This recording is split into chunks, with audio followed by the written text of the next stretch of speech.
Bonjour à toutes et à tous, bienvenue dans Zone Pôle, votre rendez-vous politique en direct du Salon international de l'agriculture. Durant 30 minutes, une personnalité de la vie politique est avec nous ce matin pour répondre aux questions de la rédaction d'Emerger. Et j'accueille donc en ce mercredi 1er mars Brice Hortefeux. Bonjour. Bonjour. Vous êtes ancien ministre, député européen, merci d'être avec nous. Monsieur le ministre, nous allons d'abord parler de la réforme des retraites. Avec vous, le projet de loi il a fait son entrée hier au Sénat. Et puis ensuite, on va partir aussi sur un autre projet de loi qui lui arrive demain au Sénat sur l'immigration. Vous l'avez jugé très insuffisant. Vous nous en direz plus dans quelques instants. Enfin, nous évoquerons aussi le rapport entre les forces de l'ordre et les Français à l'heure où, tout simplement, le fossé entre eux s'agrandit. Nous sommes en direct sur Emerger TV et la chaîne YouTube aussi de Emerger. N'hésitez pas à réagir avec le hashtag Emerger. Zone Pôle au Salon international de l'agriculture, ça démarre tout de suite.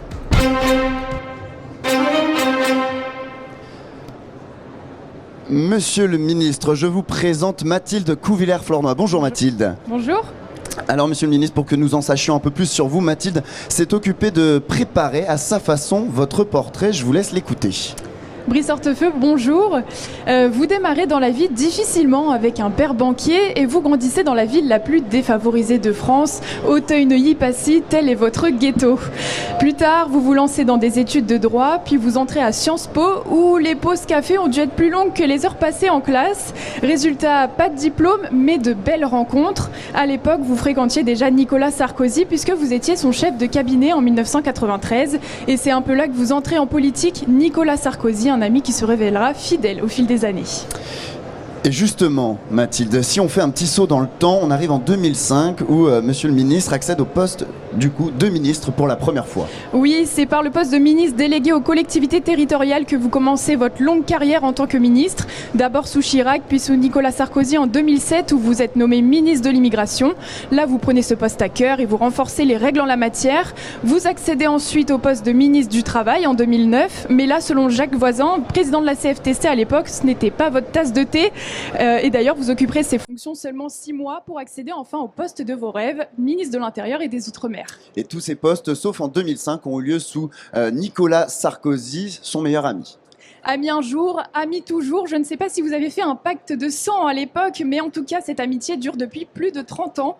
Comme un couple, vous êtes toujours là pour le meilleur et pour le pire. Et le pire arrive en 2020. Vous avez été mis en examen pour financement illégal de campagne de Nicolas Sarkozy dans l'affaire Kadhafi. On dirait que vous êtes prêt à prendre une balle pour votre ami. Pas étonnant qu'on vous surnomme le porte-flingue de Nicolas Sarkozy. Et si Brice Hortefeux a un meilleur ami, il a aussi un pire ennemi. Oui, meilleur ami. Pardon. Oui. Oui, meilleur ami en politique, mais aussi dans la vie. Vous avez été témoin au mariage de Nicolas, mais vous êtes également le parrain de l'un de ses enfants. À côté de ça, vous ne risquez pas d'être le parrain de la fille de Rachida Dati, avec qui vous menez une relation passive-agressive.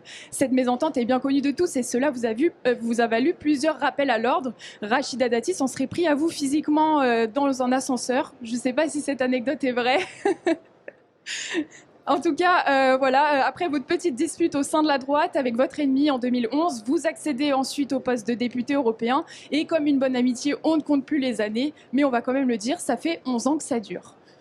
Voilà le portrait de Mathilde Couvillère-Flornoy, monsieur le ministre. Voilà. Moi, je l'accepte globalement. Bon, il y a des petits détails pour lesquels il y aurait pu avoir des précisions concernant mes amitiés ou mes inimitiés. Vous savez, tout ça est fluctuant. Oui, et c'est difficile en 2 minutes effectivement de résumer, de dresser votre portrait. Merci en tout cas Mathilde Couvillère-Flornoy.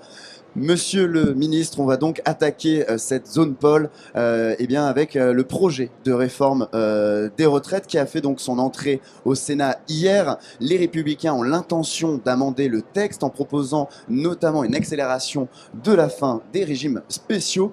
Pour en parler, nous sommes avec Quentin Leport. Bonjour Quentin. Bonjour Alban. Bonjour Brice Hortefeux. Bonjour. Pourquoi est-ce que les sénateurs, les Républicains, veulent-ils que les régimes spéciaux disparaissent, Brice Hortefeux ? Bon, d'abord, vous évoquez une réforme qui, à l'évidence, concerne une grande partie de nos concitoyens. Pourquoi une grande partie ? Parce qu'il y a ceux qui sont aujourd'hui à la retraite, c'est 16 millions de nos compatriotes. Qui sont légitimement inquiets sur leur protection, sur le niveau de leur pension. Et puis ça concerne une autre partie, c'est ceux qui se préparent un jour à bénéficier de la retraite. Donc il y a un débat. Dans une démocratie, d'abord, c'est normal qu'il y ait un débat. C'est sain. S'il n'y en avait pas, on serait dans un autre régime. Ensuite, il y a des arguments, il y a des propositions, des suggestions, des critiques. Tout ceci, il faut les entendre. Puis à un moment donné, il faut aller à la réponse. C'est bien d'écouter, c'est bien de dialoguer, mais il faut se comprendre quel est l'essentiel. Aujourd'hui, la situation, elle est malheureusement très claire, très claire. C'est que vous aviez en 1960 4,14 cotisants exactement pour un retraité, et aujourd'hui, on est à 1,7, et compte tenu de la situation démographique de notre pays, ça va continuer à diminuer. Donc, le choix, il est extraordinairement simple. Bien sûr. Extraordinairement simple. Première possibilité, on baisse les niveaux des pensions. Je ne sens pas un grand mouvement d'opinion en disant chic, on va baisser ma retraite ou ma future retraite. Franchement, il n'y a pas de mobilisation. Deuxième possibilité, c'est d'augmenter les annuités. Troisième possibilité, c'est de repousser l'âge légal. Est-ce Voilà que justement, il n'aurait pas été plus juste éventuellement d'augmenter les cotisations, augmenter peut-être par la même occasion les salaires, et de cette façon peut-être maintenir l'âge de départ en retraite à 62 ans et qu'il ne passe pas à 64 ans? Mais il y a plusieurs effectivement possibilités. Mais il y a un constat, c'est que le système est à bout de souffle, et il est à bout de souffle puisque nous aurons pas vraisemblablement d'ailleurs, mais très certainement, si l'on ne fait rien, de vraies difficultés dans les années 2030. C'est-à-dire, c'est pas dans un siècle, c'est très court. On aura une difficulté de financement. Donc aujourd'hui, je crois que l'essentiel, c'est de protéger le niveau de vie des futurs retraités et des retraités actuels. Et pour cela, il faut sans doute, pour répondre à votre question, une combinaison des deux, c'est-à-dire une mesure d'âge, j'y suis favorable, et une évolution du nombre d'annuités. Alors après, il faut prendre en compte toute une série de spécificités, ainsi de suite. Mais voilà la réalité de la situation dans laquelle se trouve aujourd'hui notre pays. J'ajoute un point, c'est que j'entends des personnes qui disent non, pas de mesure d'âge, pas de mouvement d'annuité, je ne sais pas. Mais on n'est pas une île. Il suffit de regarder autour de nous. Quand vous regardez autour de nous, tous les pays autour de nous, européens, tous les pays.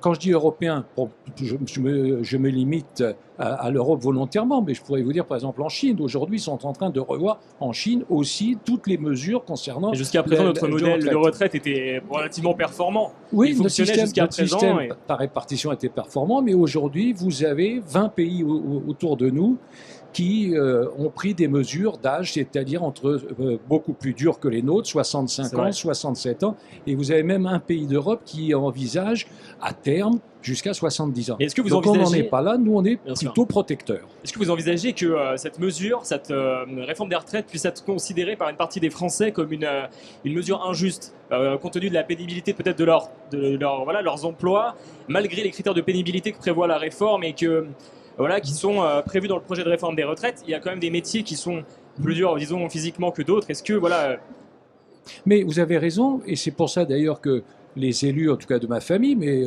les Républicains, mais d'autres familles aussi, on se sont concentrés sur des mesures qui sont des mesures de justice et de solidarité. Vous savez, moi, l'expérience de la vie m'a appris qu'une réforme, pour être acceptée, il fallait qu'elle soit comprise comme juste. Si elle est comprise comme injuste, ça ne passe pas. Il y a systématiquement et à juste titre un blocage. Donc là, il faut que cette réforme soit juste. Qu'est-ce que ça signifie qu'elle soit juste? C'est-à-dire que l'effort qui est demandé soit équitablement réparti. Et c'est vrai que c'est l'exemple des carrières longues, et c'est là d'ailleurs où on a obtenu des avancées de la part du gouvernement, qu'elles soient mieux prises en compte. Mais ça ne veut pas dire que tout est résolu. Je vous donne l'exemple on prend souvent la référence de ceux qui ont commencé à travailler très tôt. Bon, c'est vrai, vous êtes en apprentissage, vous travaillez très tôt, 16, 17 ans. Mais vous savez aussi qu'un étudiant qui fait par exemple une prépa, c'est aussi un rythme de travail considérable. Pendant 2-3 ans, il y a une pression considérable. Bon, en tout cas, il y a des améliorations possibles. Dans son baromètre de février, l'Institut Odoxa révèle que 70% des Français interrogés souhaitent que les sénateurs ne votent pas le projet de réforme des retraites.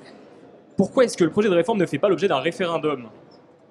Ça, c'est un choix possible du gouvernement. Je ne vais pas rentrer dans les détails juridiques parce que le support qu'a pris le gouvernement n'est sans doute pas le bon, parce que c'était dans le PLFSS. Mais ça peut être une consultation. Moi, je suis assez favorable aux consultations. Vous êtes favorable chez les Républicains, a priori? Je suis assez favorable à titre personnel à ce que l'on consulte la population le plus largement possible, parce que la population est collectivement très intelligente. Bon. Il n'en reste pas moins qu'aujourd'hui, et c'est vrai qu'il y a une réserve à l'égard de cette réforme, et donc ça signifie que l'effort de pédagogie n'a pas été suffisant. Vous savez, là aussi, la deuxième chose que j'ai apprise au cours de ces années de gouvernement, notamment, c'est que l'époque où on pouvait décider d'en haut une réforme et la plaquer, c'est terminé. Avant, on fonctionnait comme ça. Ensuite, on est passé à une autre étape, c'est-à-dire qu'il y avait l'initiative, la réforme, puis après on faisait la pédagogie. Aujourd'hui, c'est plus le cas. Aujourd'hui, il faut expliquer en amont, ensuite présenter la réforme et après en faire la pédagogie. Mais on ne peut plus plaquer une réforme comme ça de haut en bas. Est-ce que la réforme des retraites ne laisse pas augurer pour les futures générations d'autres réformes à venir, étant donné que c'est déjà la deuxième en l'espace de 12 ans? Est-ce que ça laisse augurer peut-être pour l'avenir d'autres réformes des retraites? Et donc, est-ce que il n'y a pas justement à ce niveau-là une crainte de la part des Français de voir l'âge de départ en retraite reculer encore davantage à l'avenir en fait? Est-ce que ça ne vient pas de là cette crainte finalement? Si votre question, si je la comprends bien, est-ce que c'est une réforme définitive? La réponse est non. Et il y aura bien sûr de nouvelles adaptations en fonction, par exemple, de la démographie. C'est d'ailleurs pour cela que les sénateurs républicains hier ont fait adopter un certain nombre de mesures en faveur de la démographie, parce que la question des retraites, c'est d'abord la question de la démographie. S'il y avait plus de personnes en âge de travailler sur notre territoire, eh bien, vraisemblablement, la question ne se poserait pas de la même manière. Pourquoi tous les autres pays autour de nous ont pris des mesures d'âge? Précisément parce que la plupart des autres pays autour de nous ont des difficultés démographiques plus importantes que les nôtres. C'est pour ça que 64 ans, ça me paraît raisonnable. Merci à vous, Quentin Leport. Merci à vous, Monsieur le Ministre. Merci, Monsieur le Ministre. On continue tout de suite cette zone pôle avec un autre projet de loi, comme je vous disais, le projet de loi immigration qui arrive donc demain au Sénat. Un texte, selon vous, Brice Hortefeux, très insuffisant, je le disais dans le sommaire. Vous plaidez d'ailleurs pour une révision de la Constitution et des traités européens. Pour en parler, nous sommes avec Axel Rebaud. Bonjour Axel. Bonjour Alban. Brice Hortefeux, bonjour. Quels Bonjour. articles de la Constitution vous voulez changer aujourd'hui? Celui sur le droit d'asile? D'abord, je vous me posez d'abord la question, c'est sur l'immigration. Bon, je dis aujourd'hui que jamais dans notre histoire, il n'y a eu autant d'étrangers sur notre territoire. C'est une observation factuelle, c'est pas un jugement, c'est pas une opinion, c'est factuel. Ensuite, jamais dans notre histoire, on a délivré autant de titres de séjour. Je donne simplement 2 chiffres. Sur la dernière année connue, c'est plus de 320 000 titres de séjour sur l'année. Si on se remémore, il y a 10 ans, c'était 192 000. Troisième élément, jamais dans notre histoire, il n'y a eu autant de demandeurs d'asile. Ensuite, quatrième élément, pour ne pas être trop long, jamais sans doute, selon les propres chiffres du ministère de l'Intérieur, donc des chiffres d'aujourd'hui, il n'y a eu autant d'immigrés illégaux, clandestins, c'est-à-dire tout simplement de personnes qui sont venues sur notre territoire. On va y revenir sur la demander question notre des avis. illégaux, Brice Hortefeux, mais justement, vous avez abordé la question du droit d'asile. Il faut le revoir, ce droit? En tout cas, le droit d'asile est devenu aujourd'hui sans doute la deuxième filière de l'immigration clandestine. Qu'est-ce que ça veut dire? Ça veut dire que quand vous arrivez, vous demandez le droit d'asile, vous avez des organismes, je ne rentre pas dans les détails, qui examinent, soit ils valident, soit ils invalident. Si ils considèrent que vous ne pouvez pas bénéficier du droit d'asile, vous êtes à ce moment-là sous le coup de ce qu'on appelle une OQTF, une obligation de quitter le territoire français. Et aujourd'hui, quel est le problème? Aujourd'hui, on sait qu'il y a à peine 6% de ces... Qu'est-ce que vous dites concrètement, Brice Hortefeux? 6% qui Il y a qui une grande respectent la partie, selon décision. vous, des demandes d'asile qui sont en fait bidons, c'est ce que vous dites? Bien sûr. C'est pas moi qui le dis, d'ailleurs. Ce sont 2 organismes. Donc vous voulez faire quoi? Revoir ce droit d'asile? Il faut être plus strict? Il faut le donner beaucoup moins à ces personnes-là? Bon, il y a beaucoup de choses à prendre. Par exemple, les demandeurs d'asile peuvent demander dans le pays d'origine. Bon. Deuxième élément, il faut sans doute, si je fais la panoplie, il faut certainement réduire le délai. Pourquoi? Les délais de de mise en œuvre des décisions. Je vous donne un exemple très simple. Vous êtes demandeur d'asile, on considère que votre demande d'asile est bidon, donc vous êtes sous le coup d'une obligation de quitter le territoire, mais vous avez 30 jours pour respecter cela. Inutile de vous dire que si vous êtes de mauvaise foi, naturellement, pendant les 30 jours, vous disparaissez dans la nature. Donc vous devenez effectivement un clandestin. Donc il faut concrètement, revoir aussi Brice ces Hortefeux, on a un exemple qui était arrivé en novembre dernier avec le navire Ocean King, par exemple, qui a été accueilli par la France en novembre et qui comptait à son bord 230 migrants. Vous l'auriez accueilli, lui ou non?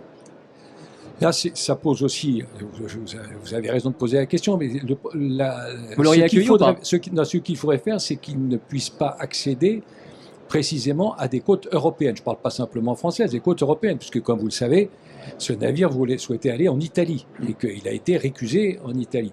Ce qu'il faut, c'est qu'il y ait des missions qui soient données, notamment à Frontex. C'est une évolution d'une agence européenne qui doit pouvoir reconduire ceux qui... Donc c'est non. En version courte, c'est non. Oui, vous ne l'auriez pas accueilli. Non, parce que c'est un signal qui est donné. Vous savez, la notion d'appel d'air est une notion extraordinairement pratique, vérifiable. On a des exemples multiples dans ce domaine. Donc il faut adresser des signaux clairs. On vient sur le territoire si on est autorisé. Si on n'est pas autorisé, eh bien on ne séjourne pas sur le territoire. Donc vous n'auriez pas accueilli le navire Ocean King. On rappelle, il y avait 230 migrants et 57 enfants à bord de ce navire. Il y a trop d'étrangers en France, selon vous, Brice Hortefeux. Pourtant, vous ressentez quand même le besoin de gonfler un peu les chiffres. Vous dites qu'il y a jusqu'à 1 million de clandestins en France. On y vient. Vous sortez d'où ce chiffre de 1 million? Non, j'ai pas dit 1 million, j'ai dit ce sont les chiffres du ministère de l'Intérieur. Vous avez dit entre 700 000 et 1 million. Et le million, justement, ce ne sont pas mes chiffres, ce sont les chiffres du ministère. Donc ça a posé la question. C'est pas exactement ça, non. On a... Si, c'est 7, le ministère dit entre 700 000 et 1 million. Gérald Darmanin se félicitait en novembre du fait qu'il n'y avait, selon son ministère, que 6 à 700 000 illégaux. Donc oui, jamais on parle de millions. Non, mais le ministère, sur les derniers chiffres qui ont été communiqués, encore une fois, peu m'importe, mais je vous dis, ce ne sont pas les miens, c'est pas moi qui compte. Je vous le dis, parce que la seule autre source, Brice Hortefeux, que j'ai trouvée avec le vous avez mal cherché, pardonnez-moi de vous le dire. C'était Marine Le Pen, pendant la campagne présidentielle 2022. Elle donnait 1 million, elle avait été rectifiée. Je répète, pardonnez-moi, la langue française est précise, je peux me répéter, soit je me suis mal exprimé, soit vous avez mal compris. Je pense que c'est plutôt la deuxième solution, c'est entre 700 000 et 1 million. Mais la question, c'est naturellement, la question essentielle, c'est pourquoi peut-on venir sur notre territoire sans nous demander notre autorisation? Quand on vient chez vous, j'imagine que vous n'accueillez pas les gens que vous ne connaissez pas, que vous ne souhaitez pas, que vous n'avez pas invités. Et c'est la même chose. On a besoin, moi je pense, de l'immigration, notamment on est au salon de l'agriculture, il y a beaucoup de travaux, notamment du côté des saisonniers, pour lesquels on a besoin effectivement d'une main-d'œuvre qui est une main-d'œuvre étrangère, mais on vient si on est autorisé. C'est une pratique dans la vie de tous les jours pour chacun de nous, c'est valable pour un pays. On a eu une aide justement dont peuvent bénéficier même les clandestins, c'est l'AME, l'aide médicale de l'État. Ils sont 368 000 à en bénéficier. Pour vous, il faut revoir ce droit à l'AME? D'abord, il faut donner l'ensemble des éléments. C'est autour de 400 000 et ça coûte à peu près 1 milliard à peu près par an. La question est très... Moi, je suis pour qu'il y ait une aide médicale, naturellement, pour ceux qui sont en situation ou en incapacité d'être soignés dans leur pays d'origine. Donc, il faut maintenir ce dispositif. Pour autant, faut-il le maintenir en l'état? Non. Si vous observez autour de nous en Europe, des pays voisins, pas des pays tortionnaires, l'Espagne et autres, ils ont revu tous leurs dispositifs de manière à ce que ça soit plus juste. C'est-à-dire que si on peut être soigné dans son pays d'origine, on retourne dans son pays d'origine. Si on se trouve dans des situations de santé sanitaire graves, eh bien naturellement, il faut pouvoir accueillir. Dans une de vos interviews publiées sur le site des Républicains, Brice Hortefeux, vous parlez aussi des 10,3% d'immigrés en France. Donc vous oubliez aussi de préciser que ça inclut aussi ceux qui sont naturalisés depuis leur arrivée. Ça permet d'avoir un chiffre rond, c'est plus vendeur. On donne trop facilement la nationalité française. Là, vous confondez en réalité les chiffres. C'est 10,3% de la population aujourd'hui qui est une population immigrée. C'était 7% en 2000. Donc il y a effectivement une évolution qui est une évolution importante. 7,3 mais seulement 7,7% lorsqu'on enlève les naturalisés. Voilà. Et pour être tout à fait complet, vous avez, si vous voulez des statistiques encore plus précises, si vous avez à peu près 27% de la population, dont en France, qui est un des parents qui est d'origine étrangère. C'est ça les chiffres qui sont exacts.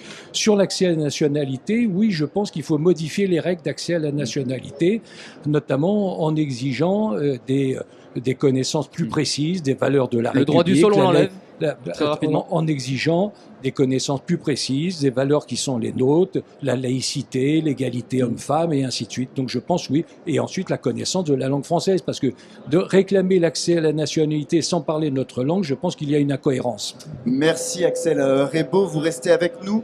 Et Monsieur le Ministre, on ouvre un chapitre sécurité, plus sécurité, avec près de 3000 postes de policiers et 2000 postes de gendarmes qui vont être créés au cours des 2 prochaines années. C'est ce qu'annonçait donc Gérald Darmanin en septembre dernier, alors que donc le fossé entre les Français finalement et les forces de l'ordre grandit d'année en année.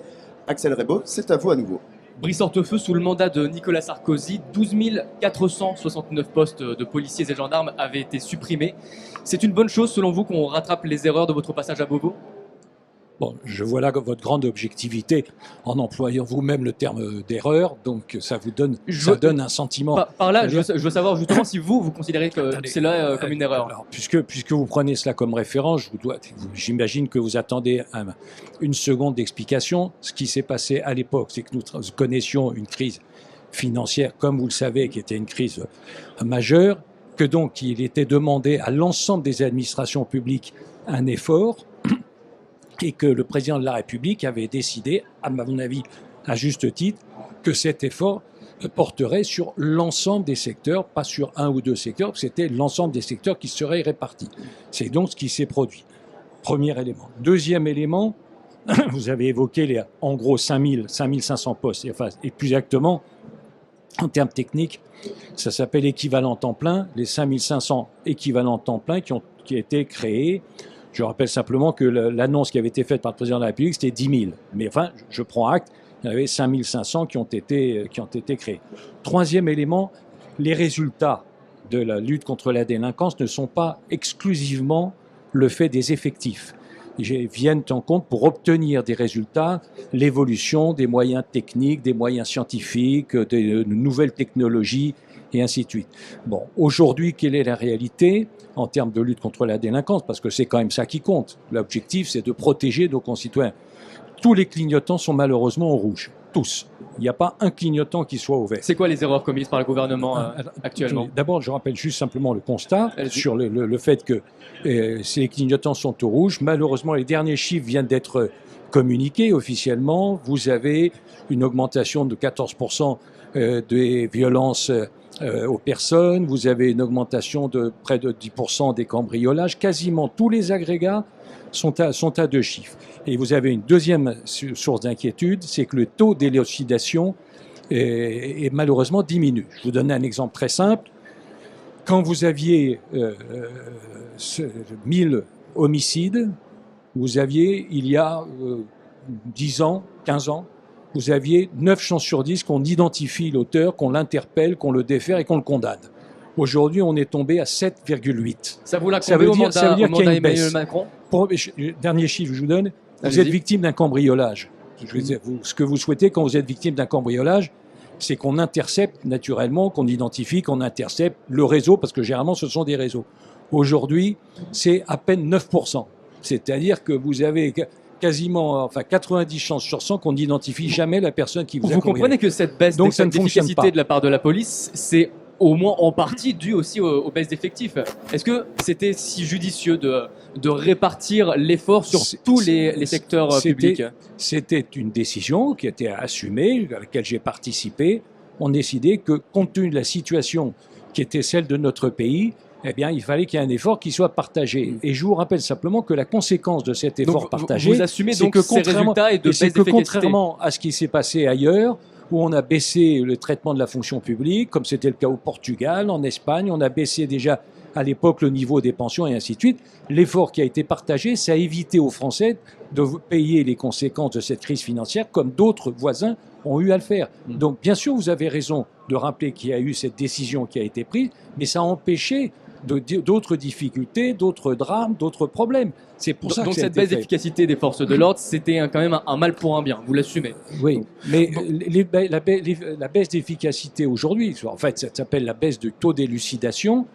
C'est pas lié à ce qui s'est passé il y a 10 ou 12 ans. C'est une politique actuelle. Il y a une dégradation. Donc simplement ce que je dis, il ne s'agit pas de faire porter un sombrero ou même un chapeau à qui que ce soit. Je dis simplement aujourd'hui, il y a une dégradation de la délinquance et il y a une diminution du taux d'élucidation. Donc ça signifie que les clignotants sont au rouge. Brice Hortefeux, aujourd'hui, la défiance envers la police est de plus en plus forte, notamment chez les jeunes. Ils sont seulement 52% à faire confiance aux forces de l'ordre. Comment est-ce qu'on peut inverser la tendance ? D'abord en rappelant que à quoi servent les forces de l'ordre, à quoi ça sert. Et au-delà d'ailleurs des forces de l'ordre, c'est l'ensemble de ceux qui assurent notre protection. Ça va des policiers, des gendarmes, aux pompiers. Bon.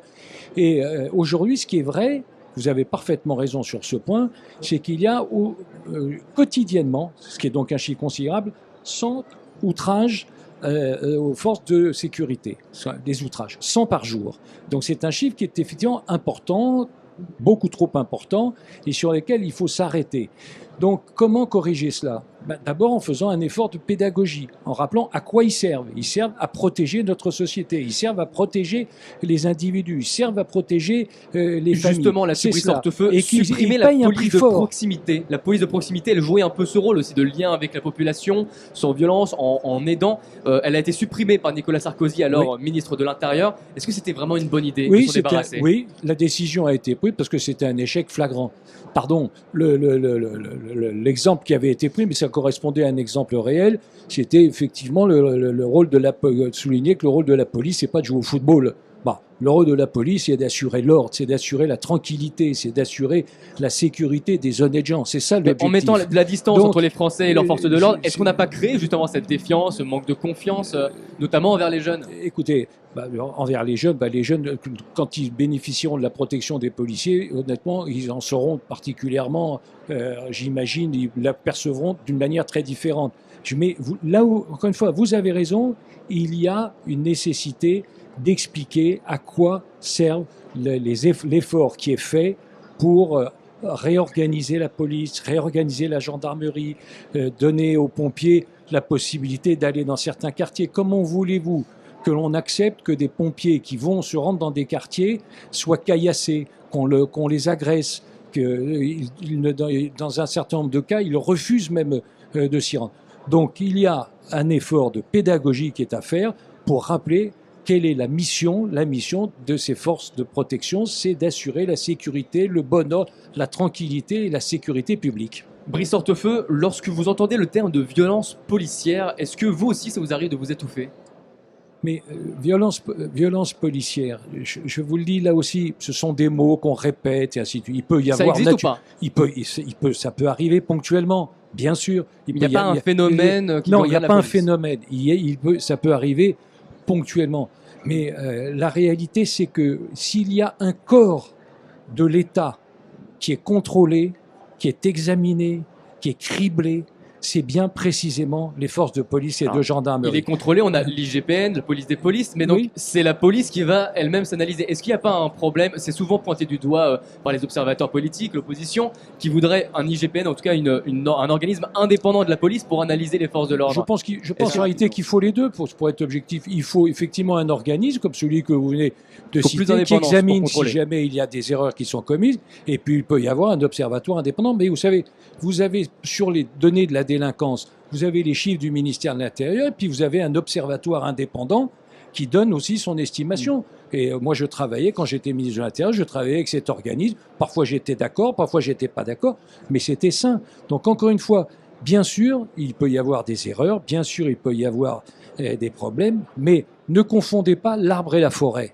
Hein. La forêt, c'est une police qui est une police républicaine qui, encore une fois, a en elle la volonté de protéger notre société. Donc merci Axel Rebaud pour ces questions. Voilà, merci.